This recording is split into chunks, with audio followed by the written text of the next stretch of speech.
This is the Iowa Weather Report for Tuesday, November 19th, 2013. Now our first look at the 0Z GFS model run.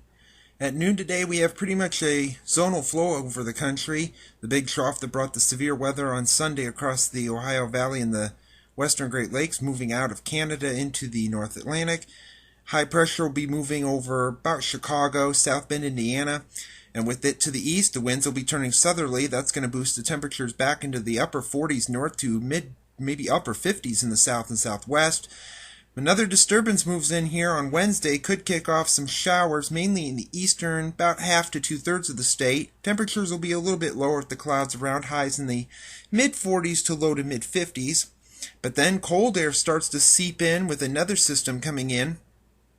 Here on Thursday, we could see some light rain breaking out, especially by Thursday afternoon. Snow over the Dakotas and Minnesota. And as this cold air sweeps in on Friday, we could see the rain changing over to snow late Thursday night into early on Friday. There could be a little bit of an accumulation. It's too early to determine that at this point because we'll have to see where the cold air comes in with precipitation. As it moves off on Saturday, it gets downright cold. North winds about 10 to 20 miles per hour, so anybody going to the Iowa or Iowa State football game Saturday are going to have to bundle up. And it stays somewhat cool on Sunday, but the winds do start to move from the south and west. That's going to moderate the temperatures back to around 40, maybe 45. There could be a few more clouds in the northeastern counties with the system that'll be skimming the state.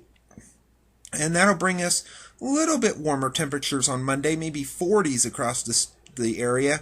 Any snow will be well off to our north, northern Wisconsin, Arrowhead of Minnesota, the UP of Michigan.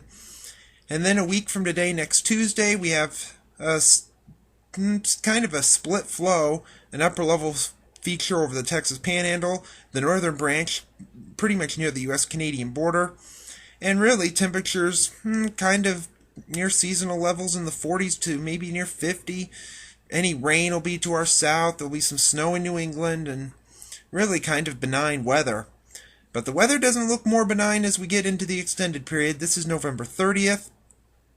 We have some energy moving across the south around Arkansas. We have some energy moving into the northwest and western Canada. And that'll be bringing us maybe some rain and snow. It'd be too early to determine that when we're about 10 days out on this. So we'll have to wait and see if future runs to see what this will bring us. But at the end of the forecast, December 4th, that is a big trough. And that's going to bring a lot of cold air over us. That extends all the way to almost the Gulf Coast. And that is going to be bitterly cold. Snow across the Dakotas, Minnesota. Could see snow in the Ohio Valley. Rain, maybe thunderstorms in the southeast. But downright, that could bring us some sub-zero readings. Satellite image from last evening, we didn't have any of that around here. We had some low clouds in the northeast, some high and mid-level clouds over Oklahoma and Texas. Storm system moving into the west with some rain and snow there. The watch warning map from last evening was very quiet. We had some high wind warnings in northern Montana.